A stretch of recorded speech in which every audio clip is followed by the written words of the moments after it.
but God, right? He is faithful, and it's always a blessing when I share this. So, and I hope you are blessed by it. The title of my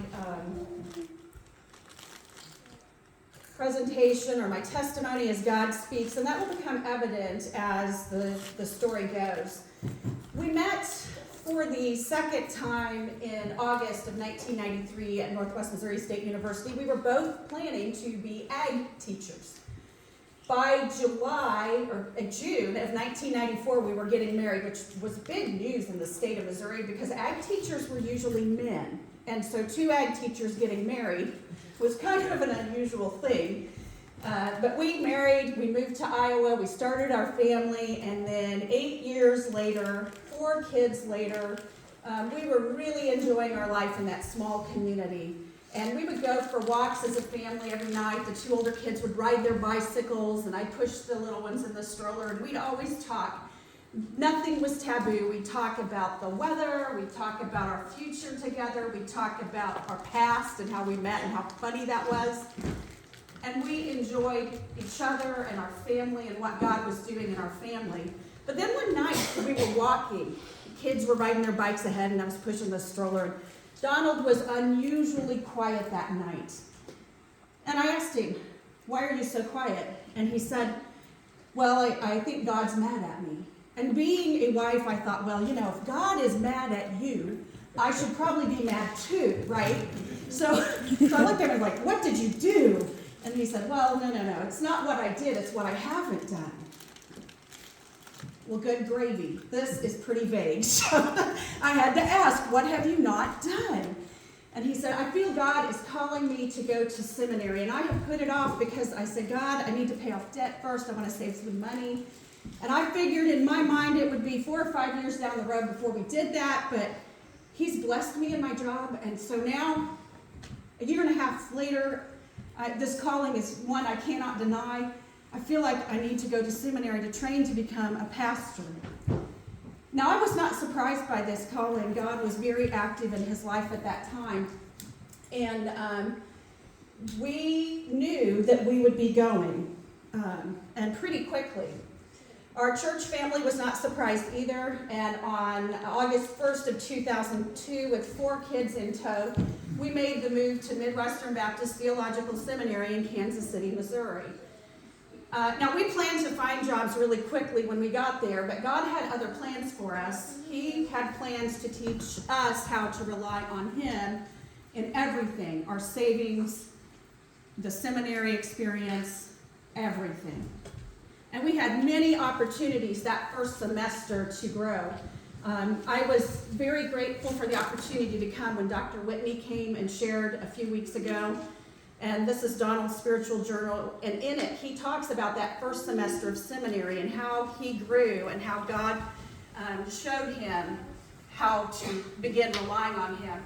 And all of this was preparing us for the next thing, which was God, in that first year, prepared our hearts to move again. So we were only in Kansas City for a year, and on August 1st, 2003, a year to the day, we were making the move again and headed to Southwestern Baptist Theological Seminary in Fort Worth, Texas. There was no doubt about it. God was moving us this direction. Now, God was doing something else at that time, which we thought was unusual. We were both public educators. We thought, we will never say never, by the way, we will never homeschool our kids. Never. And we got to Texas, and God was like, "You're homeschooling your kids." What? I teach high school at night, and I don't know how to teach kids how to read, or at least I didn't think I did. And so we did this. We, by faith, stepped out and began homeschooling our kids. Now, at the same time, in this fall semester of our second year of seminary, our first year in Texas, Donald began experiencing what we thought were seasonal allergies. He would sneeze, he would cough, he'd go get over-the-counter medications, he'd feel better for a week, then the symptoms would return, always with something new. And so he'd sneeze, he'd cough, and be stuffy. And then he'd get more over-the-counter medications. And you know, it made sense. We were in a new location. There were new plants and trees and stuff. It was warmer down there than it is up here. And so we thought, well, you know, this is seasonal allergies. By November, he had calcified lymph nodes along the collarbone and up his neck. And by December, he was scratching and itching so much that he was scratching the skin off the tops of his feet and the fronts of his shins. By December, middle of December, we had a lot of things happening in December of that particular year. I had our lone Texan of the bunch, number 5, Lincoln. Our only car was totaled. By the way, everything's bigger in Texas. The F-150 pickup truck that backed over the top of our parked car really did a nice job on it. And just when we thought things, you know, oh, it's super busy now, we get the call from the oncologist. See, I finally got him into the doctor because men, I'm going to pick on you for a second.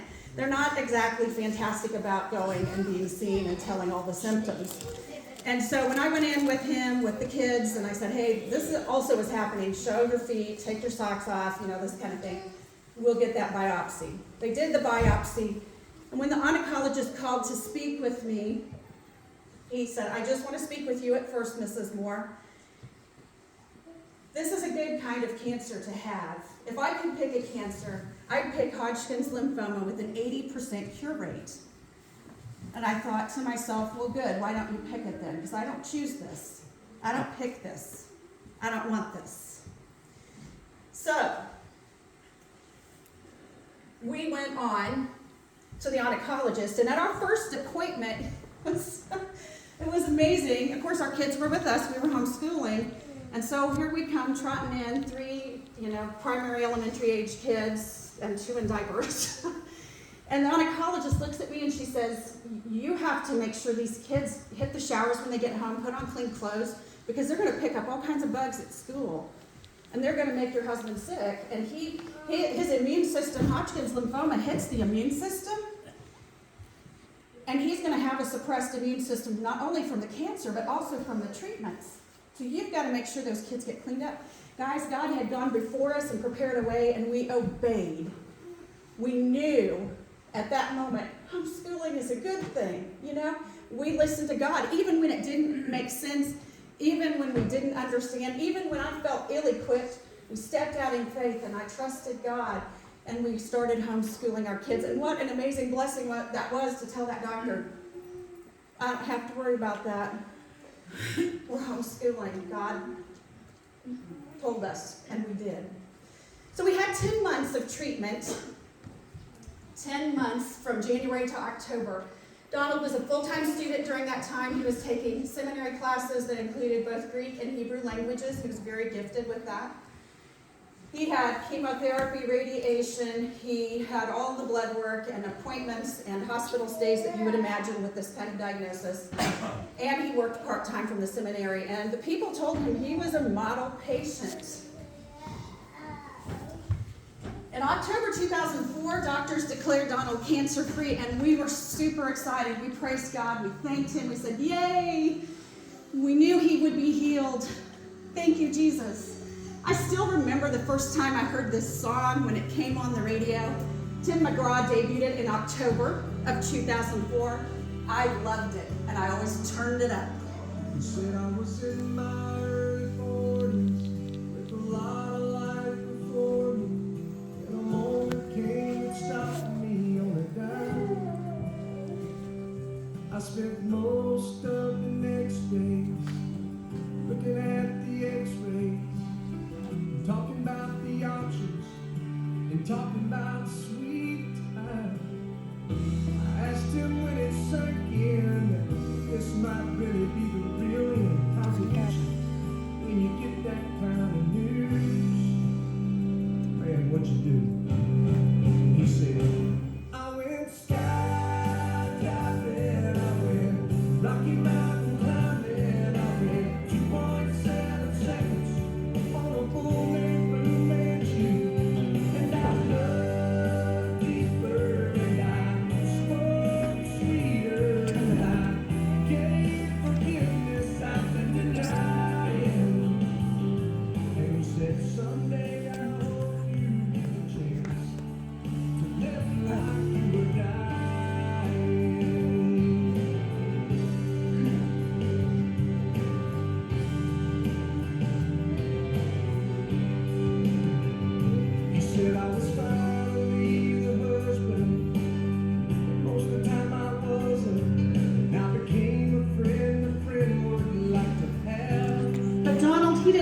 that song. Every time I'd reach for it and I'd crank it up, he'd be reaching for it to shut it off.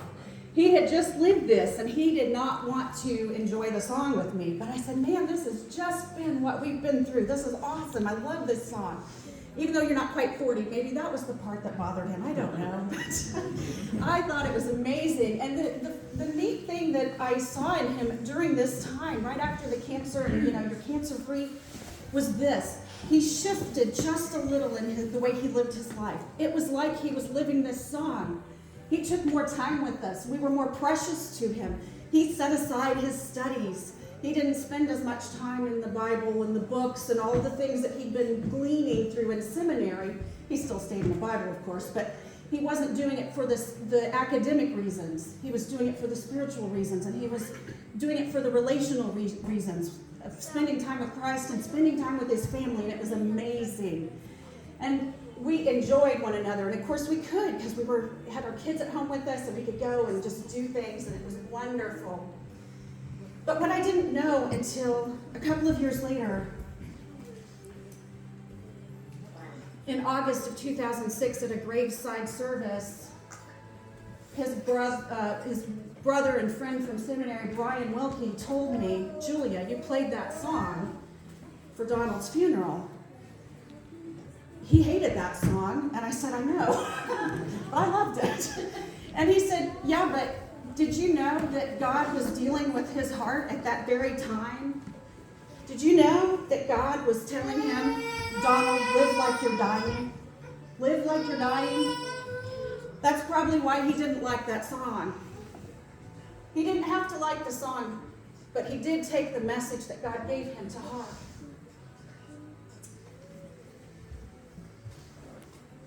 At the 4-month checkup, once you're declared cancer-free, they do these periodic checkups right away, so 4 months, 6 months, and this sort of thing. So we had a 4-month PET scan, and the doctors called us and they said, we would like for you to come into the clinic. Now, it was February 14th, and you girls will all be aware that's Valentine's Day.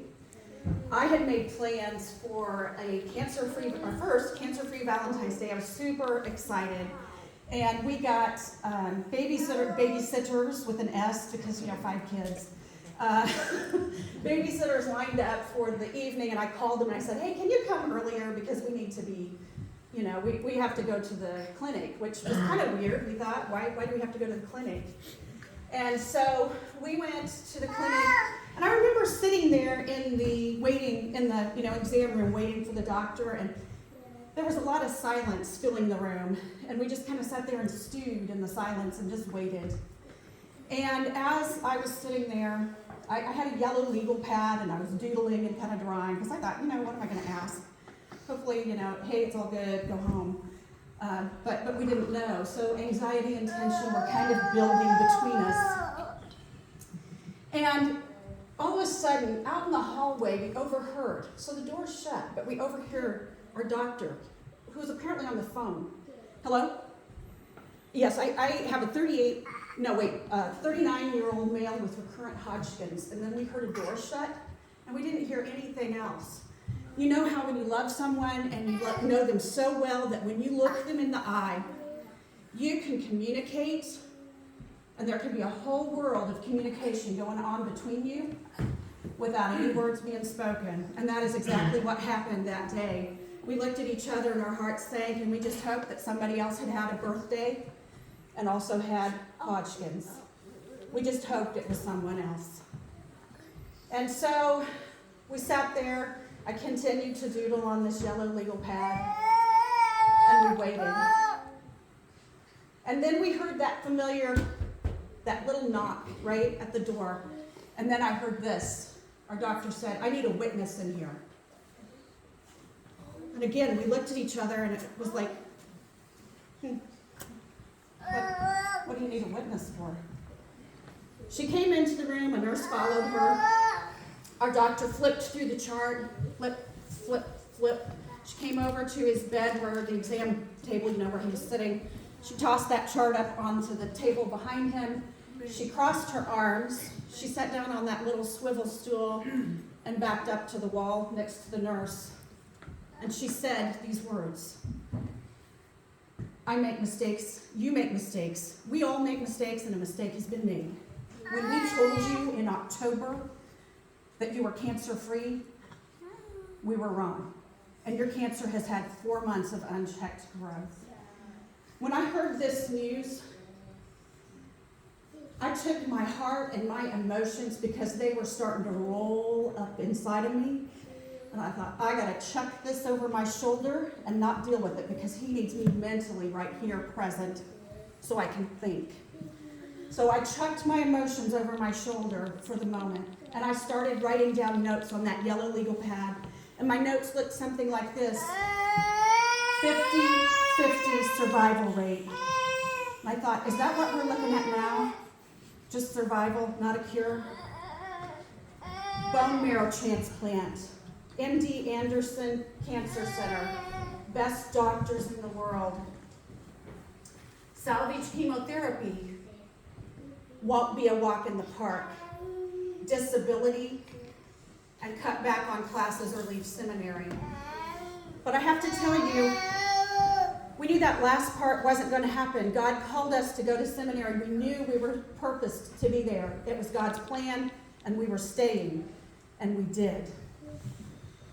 So our new normal started up, and we walked out of the cancer clinic that particular day, and I just drug my emotions along behind me, just drug them.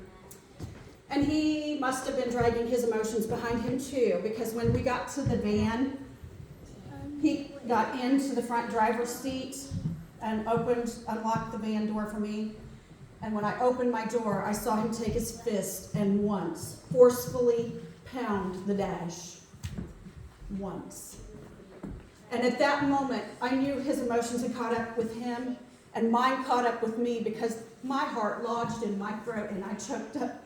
And I said, how do you make mistakes like this? Heads are gonna roll. Oh, I was mad. I was mad. And then I got quiet and I just started weeping. I have no idea what he was thinking. The silence was still there between us. And we pulled out of that parking lot on that unseasonably warm day in North Texas. We pulled out of that parking lot and headed south down the street towards the hospital, where our instructions were, go to the hospital. We have a bed waiting where you will start salvage chemotherapy. There goes my plans for Valentine's Day dinner. You know, I had my plans, but God had other plans for us.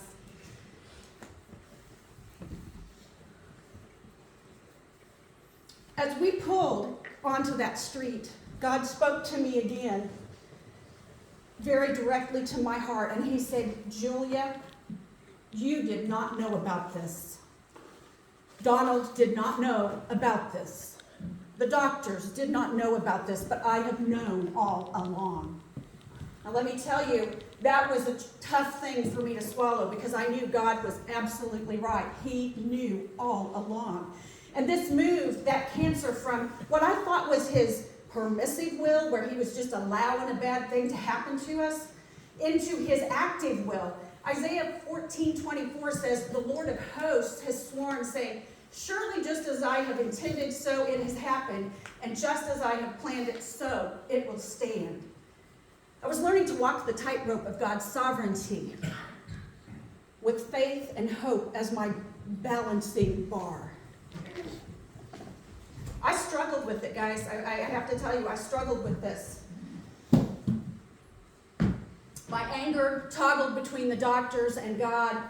And after we started the salvage chemotherapy there in Fort Worth, he was transferred to MD Anderson in Houston, Texas. Now, I'm just going to say it. You would hate to have my nerve in a tooth, because it would be bad for you. I had a lot of nerve, okay? I still do, but I had a lot of nerve, because when we got to down to Houston for the very first appointment, the day before his appointment, I got on the phone and I decided I'm going to call the vice president of MD Anderson Cancer Center and give him a little piece of my mind. Because here's the deal, I didn't want to make any connection with that doctor in Fort Worth who had made the mistake. I struggled. So I called and I got through to the vice president of MD Anderson Cancer Center's personal secretary. And she was a godly woman who was very patient, and she listened to me tell this tale. And when I was through, she said, Julia, I can tell you're a Christian. I'm a Christian too, and here's the deal. You want control, and you cannot have it. You cannot have it. God is in control, and you need to ask for forgiveness for harboring bitter and angerness in your heart about this situation. And my heart broke, and my hackles rose both, right? And I thought, okay, that's true. I know that's true. I know that's true. But I wasn't quite ready yet. I wasn't quite ready yet to just grab that message. Later that night, I had a very good friend. Her name was Rose McCoy. I called her and I told her about talking to the vice president of the secretary, of the hospital. She listened and she said, Julia, have you written in that journal I gave you? No, Rose, I have not. And she said, I'm challenging you tonight. You sit down and you write all the things for which you are thankful, that God has blessed you with, what God has done. I said, okay, Rose, I will. For you, I'll do it. Later that night, I did. I sat down. Kids were in bed. Donald was tucked away in bed, and I went to a quiet place in that little apartment we had rented for the week. And I prayed, and I wasn't sure how to start writing. And when I started writing, the dam of my heart broke open, and I wrote with abandon. God is so good, and I needed forgiveness, and I needed to submit to His will. And that was a tough place for me to go and for me to be, was on His plan and not my own. But God is faithful and just, and He does forgive us, and He did forgive me.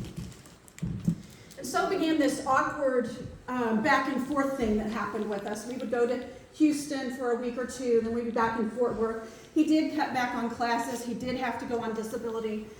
His lungs were damaged from the first treatments, and the second treatments were so much worse. And so, because we knew we'd be spending so much time in Houston together as a family, and we were hoping and praying for a bone marrow transplant, we put out the prayer request for a need that, Lord, would you please give us a home where we can be by ourselves? Sagemont Baptist Church contacted us one day, had no idea where they were located, even they were in South Houston. They said, we have a member who has a rental home, and we have gone in like extreme home makeover, and we have totally cleaned up, painted, furnished this house for you guys. And it was such an amazing blessing and a place for us to land where I could homeschool and we could continue life as normal as we could while he was in the hospital getting treatment. This is the kids in the backyard of that place in the banana tree. I always loved that picture. Little monkeys in the tree. So fun. And lots of happy memories there. Now, after the first round of salvage chemotherapy was completed, the doctors restaged the disease. And the eventual goal, of course, was for us to go into remission and do a bone marrow transplant. But the cancer had grown and spread on that first checkup. So doctors had a second course of treatment that sometimes worked in these cases. And so we started the second treatment while his sister in Des Moines was getting checked to see if she would be a good match, a donor match. And she was. She was a 6-for-6 match. But each good bit of good news we got was tempered with more bad news. The disease was restaged in early May. The cancer had grown again on that second course of treatment. The doctors told us they had an FDA experimental drug that had been approved for testing on Hodgkin's lymphoma. And in July, the disease was restaged again. And this time the cancer had not only grown, but it also had spread. So we opted out of the traditional and experimental treatments to pursue alternative treatments. And the one that we chose was the Gerson therapy, which is a holistic diet. In September, Mom and I flew to San Diego, California, where I trained in becoming a Gerson caregiver.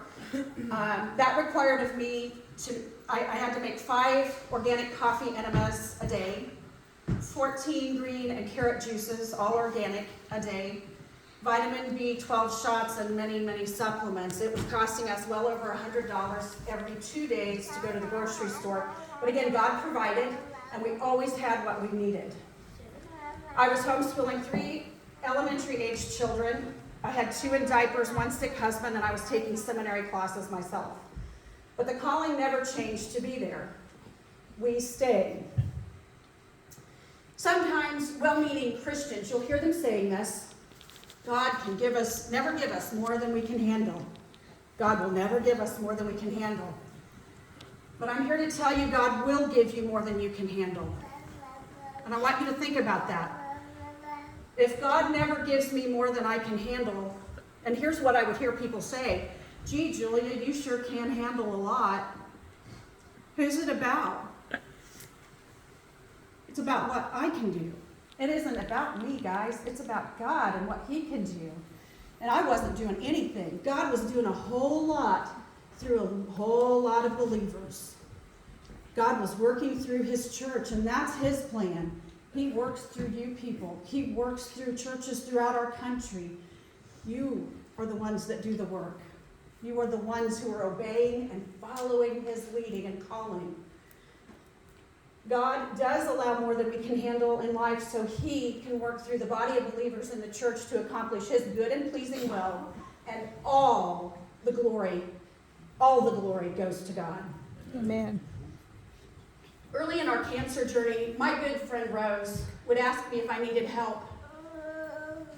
And I would say, and she would say, what can we do for you? And I'd say, nothing. We're good.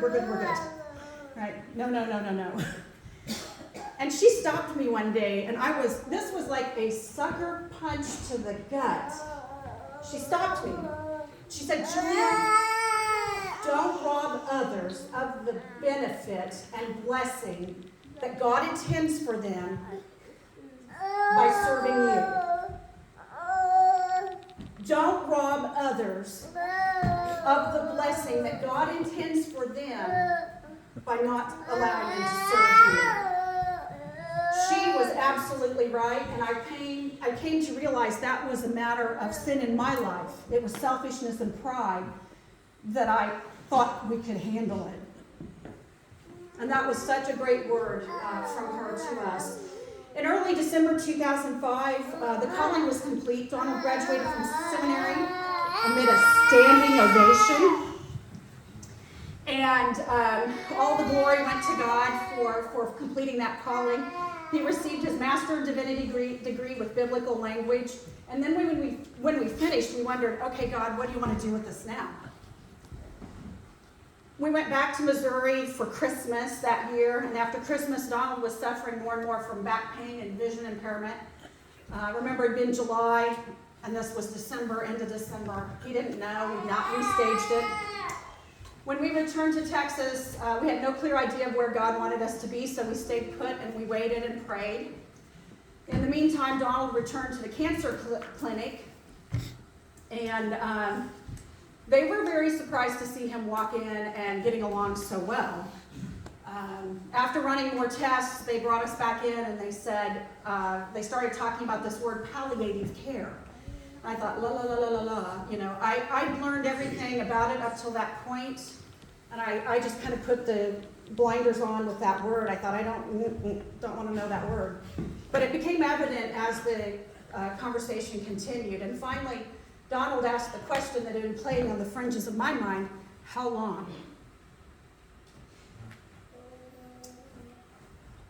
Our doctor did not have very good bedside manners. She said 3 to 6 months. By the time those kids start school, you'll be gone.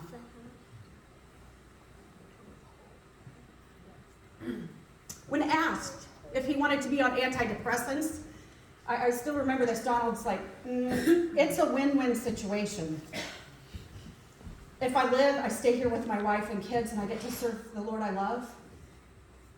If I die, I get to go to heaven, and I get to serve Jesus.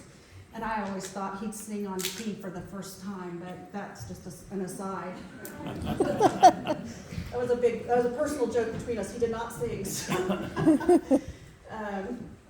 But I struggled with this news, as you can imagine. One night that spring, as I was listening to him sleeping, hearing his labored breathing,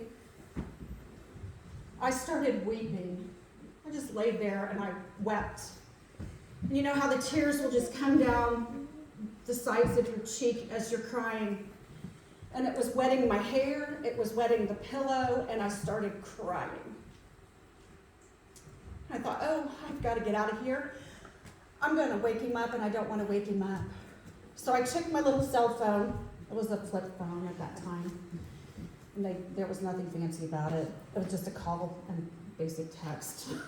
Took my little flip phone, stuck it in my jacket pocket, took the apartment keys, locked the apartment, and I started walking the campus of Southwestern Baptist Theological Seminary that night. I don't know what time of the night it was. It was the middle of the night. I noticed the moon, and as I kept walking, each circuit being 1 mile, I don't know how many miles I walked that night, I prayed. I thought surely those campus safety guys driving around, they probably think I'm crazy because I'm talking to myself. It looks like, I'm sure to them. But I was praying. I was like, Lord, please do not waste this. Please, God, do not waste this. You've given him this knowledge. You've given him this wisdom. He understands Greek and Hebrew. He can read and write them both. Lord, don't waste it. Please, God, heal him. And I cried, and I prayed, and I cried, and I prayed, and I cried, and I prayed, until I was cried out, and my cheeks were scalded from the tears. And I had no more tears left, no more prayers. And I got quiet again, and I just kept walking.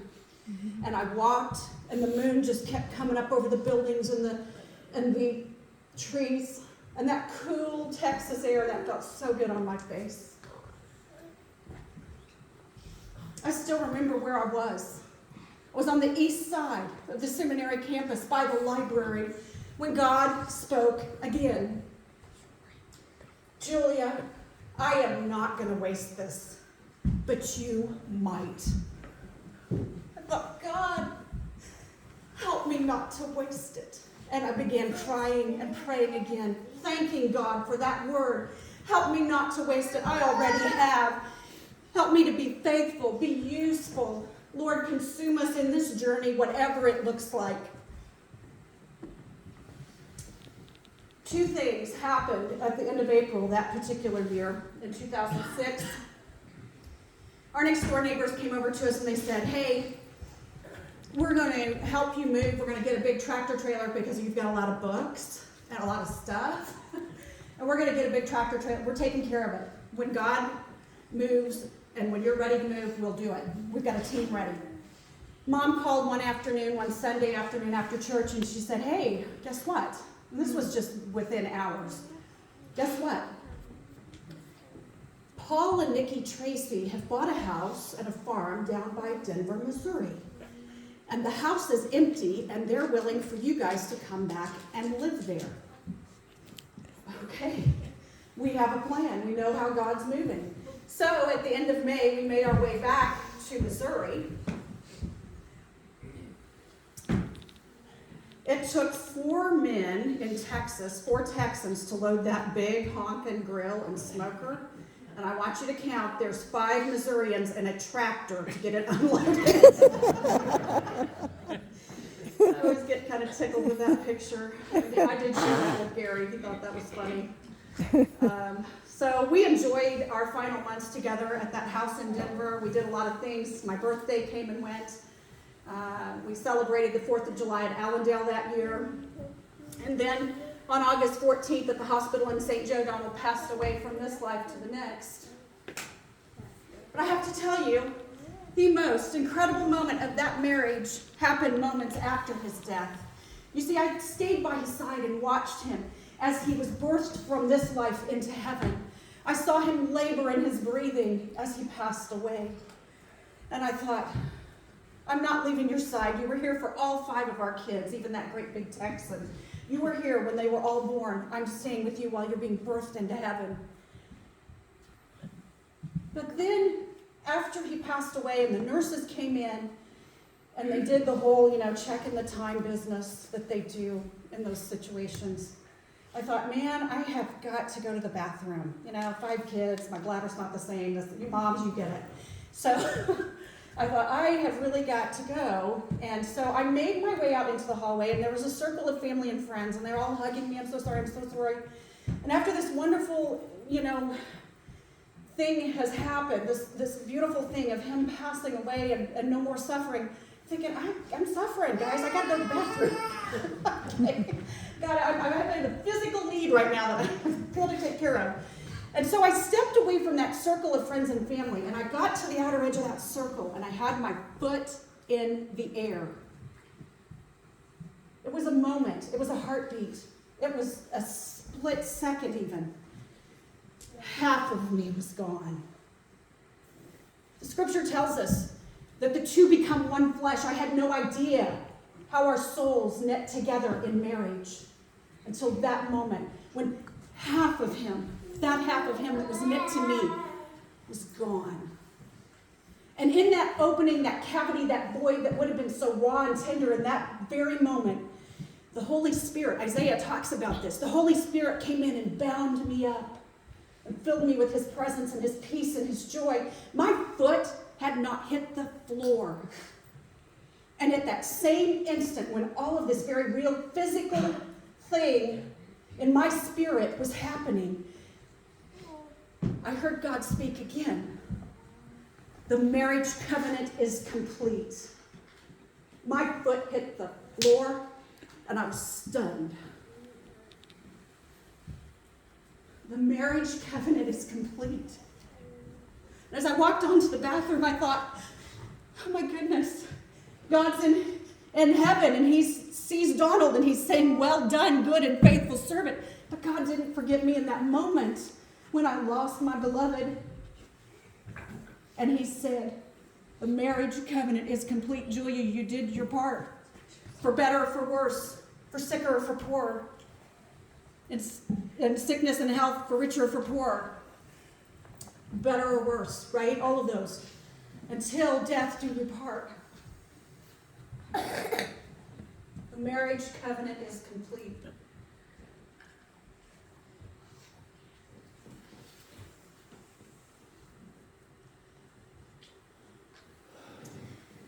The week of the funeral was very busy as we remembered Donald and celebrated his life. The kids started school 3 days after the funeral, so the doctor was right. And I purposed in my heart to remain faithful to God and to trust him to take care of our needs. He says he's a husband to the widow, and he is. A few weeks after this, my dad emailed me, and he had a link in the email. It was to eBay. And he said, is this your old car? Isn't this just like your old car? I'm like, what? So random. And so I clicked on the link, and sure enough, it was like my first car that I ever purchased, a 30th anniversary, 1985 Ford Thunderbird. Like, my goodness, that's just like my car that's sitting out in your pasture and rusting. It's exactly that, except this one looks really nice. And I thought, I hope this sells really high, and maybe my little piece of junk will be worth maybe $500 or $600. I don't know. And so my dad and I kind of watched it, and the day the bidding was to close was a Friday. There was no minimum reserve, by the way, lesson for all of us, right? No minimum reserve. My dad, he didn't know about our dream of showing that car and restoring it, that 30th anniversary edition car. Nobody really did, but Donald did. And when we were going through Texas, a little backstory here, we saw one in all the years we were married. And it was $6,000, and he said, no way, Jose, that's 3 times what you gave for your first car. So here's the first rule. Don't pay more than what you gave for your first car, which was about $2,800. And he said, second thing is, I have cancer, this isn't gonna work, right? so at that point, that was the kind of rules were established. So anyway, when we were in Iowa, that particular Friday when bidding was closing on that car, I told my dad, we were all 3 of us in the car together, I wonder about that car. You know, bidding's going to close at 6 o'clock here. So he called his business partner in Mount Ayr in the middle of rural Iowa on those old cell phones, and he got through, and she was still at work, and she was still at her computer. And he said, can you check on that eBay car? See if anybody's bid on it. Well, there were like 2 or 3 bids. That was it, but we didn't know what they were. And so I got to pray, Dad's like, do you want to bid? I got to pray in a little prayer in the back seat. I was like, Lord, if I'm supposed to have this car, this is me talking to God, right? He's probably going to have a little talk with me when we get there. But anyway, if you want me to have this car, just please, Lord, let it go for less than I gave for my first one. And please, Lord, just let everybody else get busy tonight. That was my prayer. Just as crazy as it was, that was what it was. And at 6 o'clock, we did indeed have the winning bid. And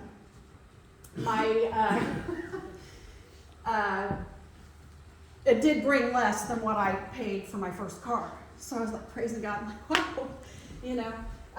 So the following week, and here's the follow-up to this story, it was in Minnesota. Jason Newman is my brother-in-law, and he decided I'm going with this little widow lady so she doesn't get scammed, because that probably looks too good to be true. And so we went clear up to Minnesota, and I told him the story, how I prayed, please let everybody else get busy, and he's like, yeah, leave your purse in the car. So we got up there, went into the Locked Morton building, went into an interior room with a concrete floor in this Locked Morton building. The guy flipped on the fluorescent lights, and there's the shape of this car under a tarp. Getting excited. Jason's like, yeah, but we're gonna look under the hood, kick the tires, you know, test drive it. Okay, yeah, I can do that. Because I left my money in the car, and so I don't have that on my body to just hand over. So we were looking at it and talking about it. The guy got a phone call. He stepped away for a few minutes. When he came back, he said, that was a buyer from Florida that I've been in communication with. He was very interested in buying this car. He was willing to give a lot more for it, but he just got busy. And Jason looked at me. Guys, what would you do in this case? Jason looked at me and he's like, go get your purse. I'm like, wait, you know, look under the hood and kick the tires and da-da-da-da-da. Go get your purse. And I did. And we drove that thing all the way from Minnesota back to Missouri, and I realized, I smiled the whole time, the first time since the funeral, and I thought, God does not want me to quit living. He does not want me to quit pursuing things, dreams, you know, things that of this world. He wants me to be engaged and be here. We took this car lots of different places locally, had lots of awards for it. The kids went with me. We always told the story about how God worked, and it was amazing. Dreams do come true, and they do not have to die with our loved ones. So I had 3 questions, and I was praying about this, and I was asking God about these 3 things at the end of that first year. Where would I live? Where would I work? And would I remain widowed? On January 6, 2008, I'd been at that house at Denver for about 1.5 years, and I thought, Lord, I've been taking up too much of the Tracy's time. Now, the Tracy's were not in a hurry to get us out of there, but I was thinking, Lord, you say you're a husband to the widow. Please, dear Lord, you know, the toilet tank's leaking and you still haven't fixed it, so I guess nothing's really changed there. But please, Lord, help me here. And so I prayed about it, and I said, Lord, I've looked at houses in Harrison County, Gentry County, Worth County, Nottoway County. I've went halfway across the state, looked at a house to move in. I don't know what to do. And he said, Jeremiah 29. And I did what most of you probably would do. I looked at Jeremiah 29:11. For I know the plans, blah, blah, blah. And God said, no. Start at verse 1. And I thought, I didn't even know 1 through 10 existed, Lord. I've never read those verses. And he said, start at verse 1. And so I did. And this is my Bible. I took a picture of it. 1 through 4 talks about being exiled in Babylon. I thought, Lord, I'm exiled in Babylon, all right. I'm at Denver, Missouri. It's 12 miles to gas or grocery either direction. And a long-distance phone call anywhere I call. So I am exiled. And then verse 5, he quickened to my heart, build houses and live in them, and plant gardens and eat the produce. I thought, Lord, I don't even have a job. I don't know how that's going to happen, but I'm going to trust you because you say it, I'm doing it. I don't know how.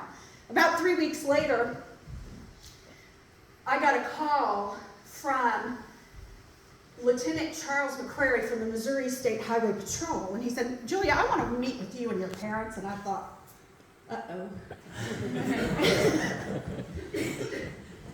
And so we met at the Allendale Cafe. We sat in that extra room where that round table is in the corner. And Mom and Dad and me and then Charles McCrary, we all enjoyed lunch. And after lunch, it kind of got awkward, that awkward silence, because there's going to be some business done. And Charles just kind of sat back and he said, Julia,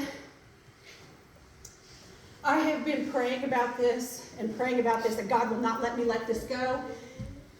If your parents have a place to put a house and you can provide the materials, I have a team with the Missouri Baptist Builders and the Missouri State Highway Patrol. And by the way, there's been people from Texas calling and asking to do this too. We're building you a house. I started weeping. I knew it, and I had my Bible there, and I could prove it.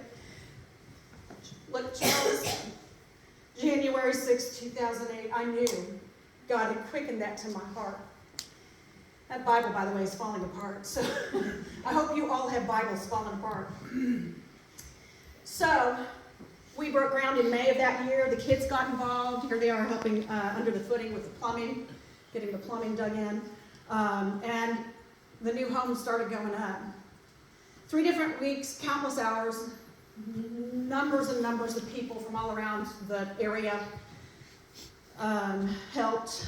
And it is an amazing, amazing, amazing home. So many details, I can't even go into all of them, where God provided different things. I don't match socks, so I'm not good with color and coordinating those sorts of things, but God had all the details coming from Des Moines, Kansas City, just all around, and it was incredible.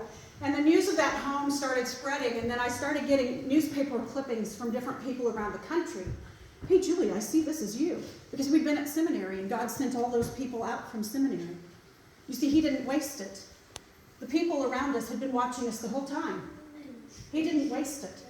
And they took our story and our lives with them, and it helped them to minister together in their communities and in their churches. God won't waste it. Now, this was a very busy time for me personally. I was building a home. I did get a job teaching at the school. And I felt like God, in August 4th of 2008, God was reminding me that he was doing something amazing. Behold, I will do something new. Now it will it not spring forth? Will you not be aware of it? I will make a roadway in the wilderness and rivers in the desert. I will make a way. In the meantime, so I felt like God here was reminding me of all the marvelous things he was doing, and I praised him and I thanked him for that. And then in the meantime, I was giving up the ideas of ever remarrying. I was 34 years old when I was widowed, and I thought to myself, who would want a widow who's been a pastor's wife and has 5 kids going into the teenage years? All of them, not it. Nobody wants that job. So I decided my suffering and loneliness could be offered to the Lord, and he wouldn't waste it. After my first 2 years of teaching, so I've been there 15 years, this is my daughter Victoria. After my first 2 years of teaching, I was very, very worn out. I had kids around me 24 hours a day, 7 days a week. And teaching was very, very demanding and stressful. And so I prayed, and God directed me to do, of all things, run for public office. And I really thought, like I said, I'd given up this idea of, I'm going to get married.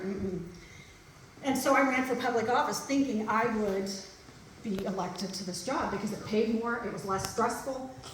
I could be around adults once in a while instead of kids, eating, breathing, sleeping kids all day. And so I thought, besides, if God wanted me to remain in education, I believe he'll send me a husband, so I'm not by myself. I don't have to carry this by myself. And I had prayed very specifically about this earlier. I thought, Lord, you're going to, I thought, if you bring me a man, if you bring me a husband, I want a good Christian man who's never married but always wanted to. He would understand a large family and kind of what we've been through. And most importantly, if he lived in North County, I was not related to him. That was a big one. And I just have to tell you, I gave up up the idea that such a man even existed. And I knew God had called me to run for office, so I did.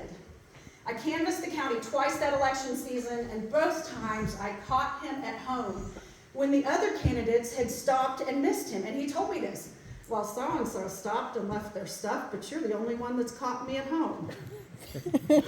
Okay, kind of weird, but okay. And then I lost the election. And I thought, Lord, what are you doing? You know, I didn't understand it. But after I lost the election, a card came to my mother at the courthouse, and she delivered it to me. And inside it just had these words: Christmas is for kids. And there was a gift in there for me to spend on the kids for Christmas. And then in December, a birthday card showed up for Lincoln, and it was signed Mike. And Lincoln looked at it and said, oh, this is our mechanic in Allendale. And I said, no, it's not Mike Hall in Allendale. This is a man that I met when I was running for office. And somehow I had mentioned birthdays coming up, and Mom, when she got the card, I don't know. Anyway, God works in mysterious ways. He knew that there was a birthday coming up. So my dad said to me, Julia, Mike was your biggest supporter in the election. Why don't you make him cinnamon rolls? You know, the quickest way to a man's heart is through his stomach. Amen.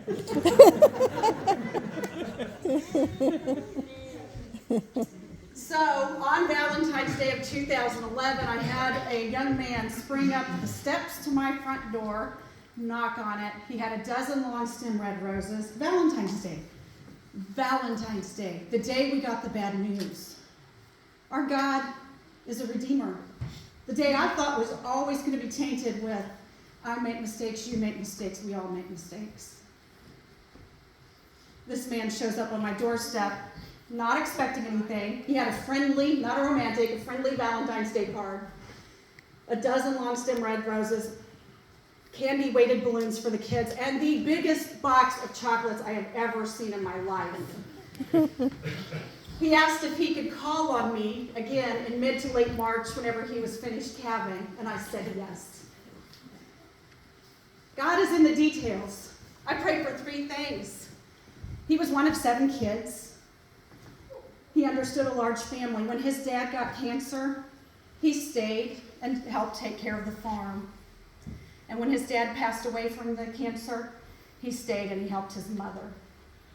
And then when he was 38, his mother passed away, and he figured life had just passing by, and the turkey buzzards would be the ones to find him, and he was content to be by himself. Until one day I showed up, and he thought I was a Jehovah's Witness. I still kind of hold that against him, but whatever. But he also lives in Worth County, and I'm not related to him, so that's even better. In late July, he asked me to marry him. Of 2011, he asked me to marry him, and we waited until the hay was all put up, and it was right before school, and that happened to fall on a Thursday, August 4th of 2011. God is in the details. Now, I didn't know. I didn't see this until several years after we'd been married. We married on a Thursday, for Pete's sakes, because it was convenient. Who marries on a Thursday? Do not call to mind the former things or ponder things of the past. Behold, I will do something new. Now will it not spring forth? Will you not be aware of it? I will even make a roadway in the wilderness and rivers in the desert. On August 4th, 2008, when I thought it was all about the house and a new job and what we were doing there, God already saw ahead to August 4th of 2011 when this fella and I would get married, and he would redeem me in a good marriage. It's been amazing. I can't begin to tell you all the extra things that happened along with that. He has a son, of course, and we have family, and I have 6 grandkids. There's a mess of them now. And God is still busy writing our stories. I'd like to conclude with just a short couple of lines here. Many people have wondered how it is that I have gone through so much and not become bitter from my experiences. Such a statement assumes that life is about self, when in fact it is about God and His glory. As Christians, it is His life that we live, not our own. Perspective changes everything. When we are rightly aligned with the Lord and fully submitting to His will, our perspectives line up with His. It is then and only then that Psalms 37, 4-5 will come to pass. Delight yourself in the Lord, and He will give you the desires of your heart. Commit your way to the Lord and trust also in Him, and He will do it. As we learn to delight ourselves in the Lord, our desires change. It is then we can say, not my will, but thine. It is then that God can bless us in amazing, incredible, and oftentimes miraculous ways. And if you would like to close us out, I thank you again for being so attentive. I know I've kept you long, and you're probably all hungry and tired from sitting, but Not at all. there you go. Thank you so much, Julie. Yeah, so awesome.